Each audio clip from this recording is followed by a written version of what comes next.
जय हिंद फ्रेंड्स, कैसे हैं आप लोग। आई होप आप लोग अच्छे होंगे और मस्त होंगे। मैं क्लास 9th का मैथ पढ़ा रहा था, जिसके अंतर्गत प्रश्नावली 1.3 तक पूरा कंप्लीट करा चुका हूं। आज हम लोग पढ़ने वाले हैं प्रश्नावली 1.4। तो चलिए देखते हैं। पहला प्रश्न कह रहा है कि बताइए नीचे दी गई संख्याओं में कौन कौन परिमेय है और कौन कौन अपरिमेय है। यानी जो ये संख्या दिया गया है, इसमें से कौन परिमेय संख्या है और कौन अपरिमेय संख्या है, ये हमें बताना है। तो चलिए कैसे ज्ञात करेंगे, पहले इसको समझते हैं। पहले परिमेय संख्या और अपरिमेय संख्या समझ लेते हैं, क्योंकि मैं पीछे जब प्रश्नावली 1.1 पढ़ाया था तो उसके पहले इंट्रोडक्शन वाले वीडियो में मैंने समझाया था कि देखिए परिमेय संख्या क्या होती है और अपरिमेय संख्या क्या होती है। बट यहाँ भी हम ये चीज़ों आपको समझाने वाला हूँ। देखिए परिमेय संख्या क्या होती है, ठीक है ना, कि जो संख्या P/Q के रूप में है ना, P/Q के रूप में लिखी जा सकती है वो परिमेय होती है, और जो P/Q के रूप में नहीं लिखी जा सकती है वो अपरिमेय होती है। क्या होती है? वो अपरिमेय होती है। बात क्लियर होगी? नोट कर देता हूँ। अब देखिए P/Q के रूप में लिख तो सकते हैं, लेकिन Q का जो मान है ना वो 0 नहीं होना चाहिए। नीचे यानी हर में 0 नहीं होना चाहिए, ये बात नोट करके रख लीजिएगा। दूसरा है अपरिमेय संख्या। क्या है? अपरिमेय संख्या। देखिए सॉरी, अपरिमेय संख्या क्या है कि जो संख्या है ना P/Q के रूप में नहीं लिखी जा सकती, वो अपरिमेय संख्या होती है। जैसे आपसे कहा जाए कि बताइए पाई क्या है, तो याद रखिएगा अपरिमेय संख्या है। पाई क्या है? अपरिमेय संख्या है। दूसरा, अगर दशमलव में हो, जैसे 3.125 करके डॉट डॉट डॉट ऐसे हो, तो ये भी क्या है? अपरिमेय संख्या है ना। जो रुके ना वो अपरिमेय संख्या है। नेक्स्ट, अगर कोई संख्या रूट में है और रूट के बाहर वो नहीं निकल पाएगी, तो याद रखिएगा वो अपरिमेय संख्या होगी। बस इतनी सी बात। पाई है ना, और दशमलव में हो और बढ़ती गई हो, रुके ही ना, तो वो अपरिमेय होती है। ठीक है। और जो रूट के बाहर ना निकले वो भी अपरिमेय होती है। बात क्लियर हो गई? ठीक है।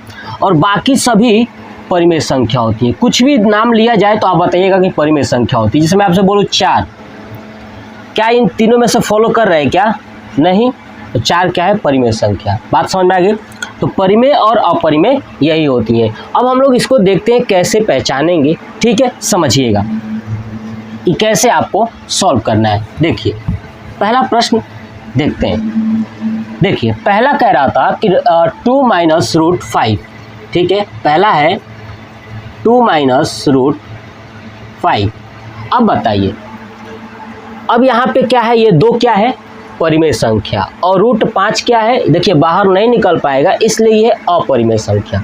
तो जब भी, अब यहाँ पे कंडीशन लिख लीजिए, इसको हटाता हूँ, आप फिर से एक नोट पॉइंट लिखिए कि यदि परिमेय है ना, परिमेय संख्या को परिमेय संख्या के साथ जोड़ा जाए। किससे? परिमेय संख्या को परिमेय संख्या के साथ जोड़ा जाए तो हमेशा परिमेय संख्या आएगा। क्या आएगा? परिमेय संख्या आएगा। मतलब जैसे कि समझिए 2 + 4, 2 क्या है? परिमेय। 4 क्या है? परिमेय। इन दोनों को जोड़ेंगे तो आएगा 6, ये भी क्या होगा? परिमेय। बात समझेगा? यानी परिमेय संख्या को परिमेय संख्या के साथ जोड़ा जाए तो क्या आएगा? परिमेय संख्या। अब परिमेय संख्या को परिमेय के संख्या के साथ अगर आप घटाते हो तो भी आपका परिमेय संख्या आएगा। बात समझ में आ गया? अगर परिमेय संख्या के साथ परिमेय संख्या का गुणा भी करते हो तो भी आपका परिमेय संख्या आएगा। अगर परिमेय संख्या का परिमेय संख्या के साथ भाग भी करते हो तो भी आपका परिमेय संख्या आएगा। मतलब बात क्लियर होगी कि अगर परिमेय को परिमेय के साथ जोड़ा जाए, घटाया जाए, गुणा किया जाए या भाग किया जाए तो हमेशा परिमेय संख्या आएगी। ये पहला पॉइंट आप नोट कर लीजिएगा। दूसरा, अगर किसी परिमेय संख्या के साथ अपरिमेय संख्या को जोड़ा जाए तो याद रखिएगा हमेशा अपरिमेय होगी। ठीक है। अगर किसी परिमेय संख्या को, ठीक है, या अपरिमेय संख्या को परिमेय संख्या के साथ जोड़ा जाए तो भी आपका अपरिमेय होगा। अगर अपरिमेय के साथ अपरिमेय को जोड़ा जाए तो भी आपका अपरिमेय होगा, ठीक है। अगर घटाया जाए तो भी आपका अपरिमेय होगा। मतलब समझ में आ गया ना कि अगर आपके साथ परिमेय संख्या के साथ अपरिमेय के साथ जोड़ा जाए या घटाया जाए तो भी अपरिमेय संख्या ही आएगी, ठीक है। और अपरिमेय संख्या के साथ अगर परिमेय को जोड़ा जाए या घटाया जाए तो भी अपरिमेय ही आएगी। बात क्लियर हो गई, ये पॉइंट्स। नेक्स्ट चीज समझिएगा, तीसरा पॉइंट्स, अगर अपरिमेय को अपरिमेय के साथ गुणा किया जाए तो कौन सी संख्या आ जाएगी। तो देखिए परिमेय और अपरिमेय दोनों आ सकता है, ठीक है ना। अगर अपरिमेय को अपरिमेय संख्या के साथ अगर गुणा किया जाए तो परिमेय भी आ सकता है और अपरिमेय आ सकता है। कैसे, समझिए। अपरिमेय संख्या मान लेता हूँ, लिख लिया मैंने √3। ऐसे ही एक और संख्या, ये अपरिमेय संख्या सेम लिख लेता हूँ √3। जब इसको गुणा करेंगे तो आएगा आपका 3। क्या आएगा, 3। अब देखिए जो 3 है ये 3 परिमेय हो गया कि नहीं, रूट से बाहर हो गया तो ये परिमेय हो गया। अगर यही चीज दूसरा एग्जांपल लेते हैं, √3 मल्टीप्लाई √24 है ना, यानी 8 कर देता हूँ, चलिए 8, तो क्या होगा √24। अब आप देखेंगे कि जो ये 24 है ये 24 बाहर नहीं निकल पाएगा। अगर निकलेगा भी तो इसमें अभी रूट के अंदर बचेगा। जैसे समझिए क्या बचेगा इसमें, अगर मैं इसको तोड़ूंगा तो 6 चौक 24, क्या होगा 6 चौक 24 यानी 2√6। फिर भी ये रूट के अंदर बच गया ना, इसलिए क्या है ये अपरिमेय संख्या। बात समझ में आया ना। ये कॉन्सेप्ट आप क्लियर रखिएगा, आप नोट कर लीजिए, ठीक है। कि परिमेय संख्या को परिमेय संख्या के साथ जोड़ा जाए तो क्या होगा, और परिमेय संख्या के साथ परिमेय संख्या को घटाया जाए तो क्या होगा। बात क्लियर होगी। चलिए अब चलते हैं पहले प्रश्न पे, ठीक है। देखिएगा, अब ध्यान से चीज़ों को समझिए और आप कॉपी पे सॉल्व करिएगा। देखिए पहला है आपका 2 माइनस, क्या है 2 माइनस रूट में 5, क्या है 2 माइनस रूट में 5।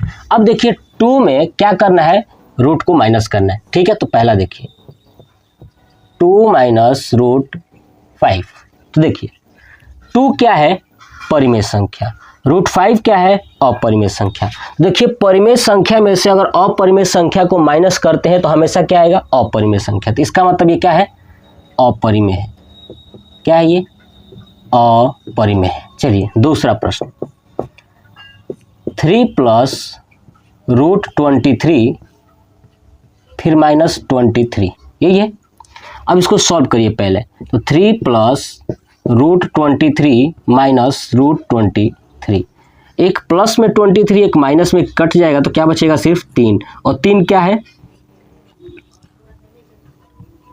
परिमेय संख्या, क्या है ये परिमेय संख्या। बात क्लियर होगी। ऐसे देखिए तीसरा प्रश्न क्या है 2√7 / 7√7।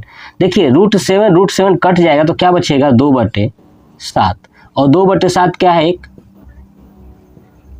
परिमेय संख्या, क्या है ये परिमेय संख्या। बात क्लियर होगी। ऐसे देखिए चौथा प्रश्न 1/√2 है, तो देखिए 1 क्या है परिमेय संख्या और √2 क्या है अपरिमेय संख्या। यानी परिमेय में अगर अपरिमेय से भाग देंगे तो क्या आएगा हमेशा अपरिमेय। तो ये कौन सी संख्या हो जाएगी अपरिमेय।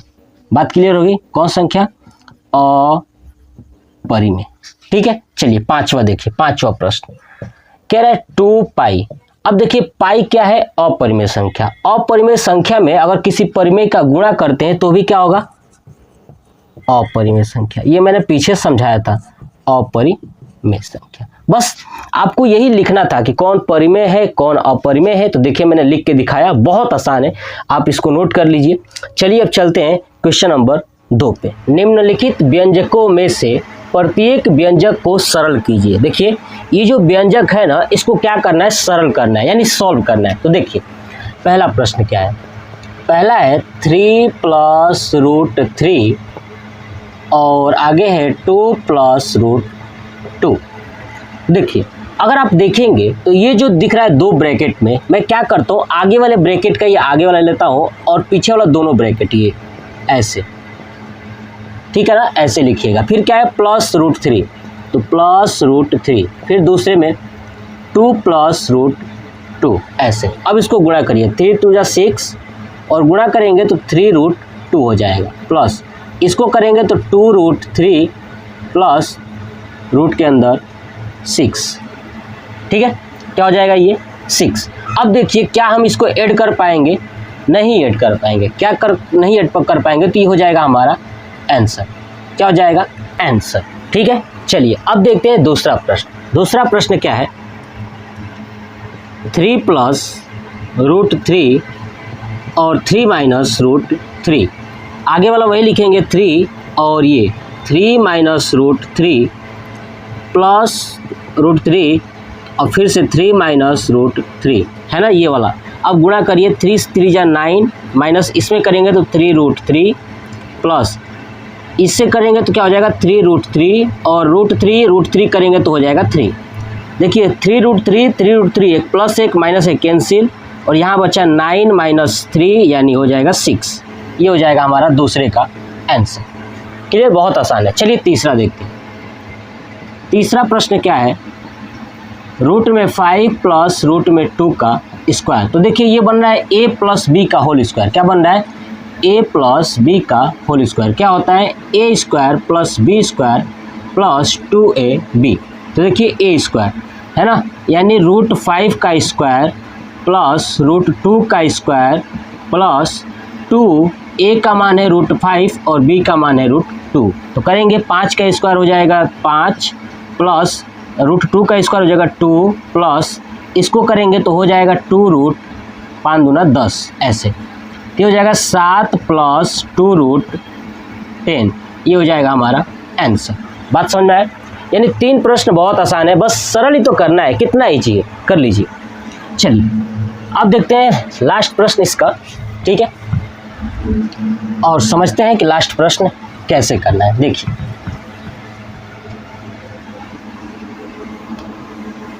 देखिए लास्ट प्रश्न क्या है, 4 नंबर, रूट में 5 माइनस √2 फिर रूट में 5 प्लस √2 गुणा करेंगे वैसे ही है ना। तो देखिए ये बन रहा है a माइनस बी, एक क्वेश्चन में a प्लस बी।